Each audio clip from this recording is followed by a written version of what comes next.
Surprisingly, the police drones will watch out for the New Year's Eve ball drop in New York's Times Square. The New York City Police Department sent the contraption to protect the celebrations. But notwithstanding the 7,000 cops it has on deck, bomb-sniffing hounds, and 200 locker trucks loaded up with sand, the quadcopter drone controlled remotely via prepared police. It will help give a bird's-eye perspective of the terror groups, despite the fact that it will be genuinely hard for passers-by to spot, given its stature noticeable all around. While the police chief has said that there are no known dangers to the New Year's programs, it's truly standard convention for the police to turn out in extensive numbers amid enormous occasions. The drones will likewise help recognize some other unmanned vehicles noticeable all around that aren't approved to fly.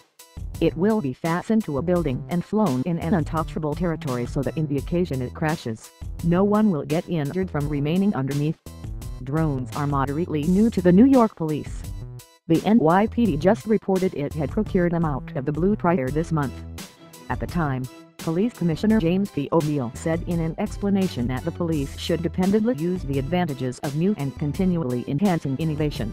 Some of the drones have warm imaging and can delineate region in 3D or zoom into an article utilizing their camera focal points.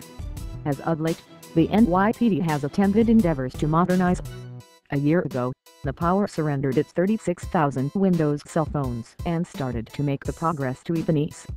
Also, following quite a while of planning, cops began to wear body cameras so as to give more prominent responsibility to their activities and methods for protecting police.